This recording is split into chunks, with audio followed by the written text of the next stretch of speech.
Welcome friends, welcome to India சமையல். இன்னைக்கு வீடியோவில் ஒரு கப் வேர்க்கடலை இருந்தால் போதும் வீட்டிலேயே பீனட் சிக்கி ஈஸியாக பண்ணிடலாம். எப்படி பண்ணலான்னு சொல்லி பார்க்கலாம். நம்ம சேனலில் போடுற வீடியோ உங்களுக்கு பிடிச்சிருந்துச்சுன்னா சப்ஸ்கிரைப் பண்ணி வச்சுக்கோங்க. இப்போ ஒரு கடாய் எடுத்துக்கலாம். அதில் ஒரு கப் அளவுக்கு நான் வேர்க்கடலை சேர்த்துருக்கேன்.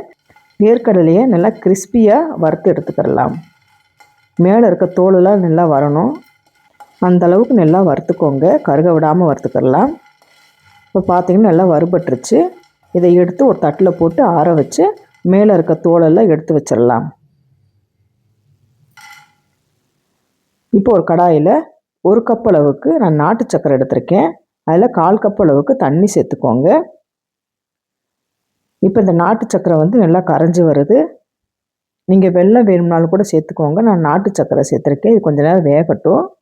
இப்போ பார்த்தீங்கன்னா நான் வேர்க்கடலையில் இருக்க தோலெல்லாம் நல்லா நீக்கிட்டேன். இப்போ மிக்ஸி ஜாரில் போட்டு நல்லா நைஸாக அரைச்சிடலாம். வாசனைக்கு 3 ஏலக்காய் சேர்த்துடலாம். இப்போ இந்தளவுக்கு நல்லா நைஸாக அரைச்சாச்சு. இதை அப்படியே ஒரு பவுலில் மாற்றி எடுத்து வச்சிடலாம். இப்போ இந்த பீனட் சிக்கி பண்ணுறதுக்கு இப்போ ஒரு பவுல் ரெடி பண்ணி வச்சுக்கோங்க. அதில் 1 டீஸ்பூன் அளவுக்கு நெய் சேர்த்துட்டு இந்த மாதிரி எல்லா இடமும் அப்ளை பண்ணி எடுத்து வச்சிடலாம். இப்போ பார்த்தீங்கன்னா வெல்லம் நல்லா கரைஞ்சிருச்சு. இதுக்கு பாகுபதம் முக்கியமாக தேவைப்படும். இப்போ கொஞ்சமாக இதை எடுத்து ஒரு பவுலில் ஊற்றி பாருங்கள்.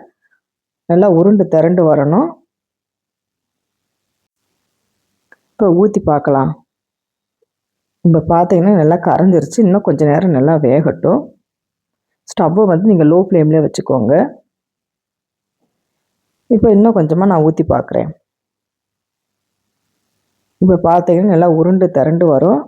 நீங்கள் இந்த ஸ்டேஜில் நீங்கள் எடுத்துக்கிட்டிங்கன்னா அந்த பீனட் சிக்கி நல்லா சாஃப்டாக இருக்கும். இன்னும் ஒரு ஸ்டேஜ் இருக்குது. இதை நல்லா உருட்டின மாதிரி கீழே போட்டிங்கன்னா நல்லா உடையிற மாதிரி ஸ்டேஜ் வரும். அந்த ஸ்டேஜுக்கு நீங்கள் போட்டிங்கன்னா சாப்பிட்றப்போ நல்லா கடுக்கு கடுக்குன்னுக்கும். இப்போ ஸ்டவ்வை ஆஃப் பண்ணிவிட்டு அந்த வேர்க்கடலை பவுடர் சேர்த்துடலாம். சேர்த்துட்டு நல்லா மிக்ஸ் பண்ணிக்கிடலாம். இதில் பார்த்தீங்கன்னா நான் 1 டீஸ்பூன் அளவுக்கு நான் நெய் சேர்த்துருக்கேன். நெய் சேர்த்துட்டு நல்லா மிக்ஸ் பண்ணிக்கிடலாம். இப்போ பார்த்தீங்கன்னா நல்லா மிக்ஸ் பண்ணியாச்சு. நல்லா உருண்டு திரண்டு வந்திருக்கு.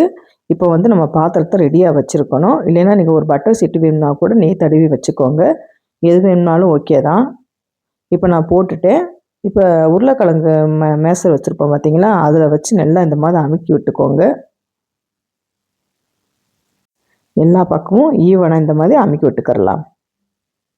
இப்போ நம்மளுக்கு லைட்டாக சூடு இருக்கிறப்பயே பீஸ் போட்டுடலாம். இந்த மாதிரி கத்தி எடுத்துட்டு சின்ன சின்ன பீஸாக கட் பண்ணிக்கிறலாம். நீங்கள் லைட்டாக அந்த சூடு இருக்கிறப்பயே கட் பண்ணிக்கிறணும். இல்லைன்னா நம்மளுக்கு கட் பண்ண வராது. நீங்கள் இந்த ஸ்டேஜில் நீங்கள் எடுத்துக்கிட்டிங்கன்னா பீனட் சிக்கி நல்லா சாஃப்டாக இருக்கும். நீங்கள் உடையிற ஸ்டேஜுக்கு அந்த வெள்ளைப்பாகை நீங்கள் எடுத்துக்கிட்டிங்கன்னா நல்லா மொறு மொறுன்னு கிறிஸ்பியாக இருக்கும். நான் ஒரு முந்தின ஸ்டேஜிலே நான் எடுத்துகிட்டேன். எங்களுக்கு கொஞ்சம் சாஃப்டாக வேணுங்கிறதுனால எப்படி வந்திருக்குன்னு சொல்லி பாருங்கள் ஒட்டாமல். சூப்பரான பீனட் சிக்கி ரெடி ஆயிடுச்சு. நீங்களும் இந்த மாதிரி ட்ரை பண்ணி பாருங்கள் ஃப்ரெண்ட்ஸ். வீட்லேயே 1 கப் வேர்க்கடலையை வச்சு சிம்பிளாக நம்ம பண்ணியாச்சு.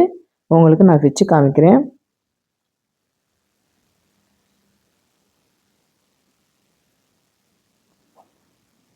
எவ்வளோ சாஃப்டாக இருக்குன்னு பாருங்கள். நீங்கள் இன்னொரு ஸ்டேஜில் எடுத்திங்கன்னா நல்லா மொறு மொறுன்னு கிறிஸ்பியாக இருக்கும். எங்களுக்கு இதுவே கரெக்டாக இருக்குது.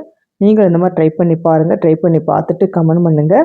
இந்த வீடியோ பிடிச்சிருந்துச்சுன்னா லைக் பண்ணுங்கள், ஷேர் பண்ணுங்கள், கமெண்ட் பண்ணுங்கள். இன்னொரு வீடியோ சந்திக்கிறேன். பாய். தேங்க்ஸ் ஃபார் வாட்சிங்.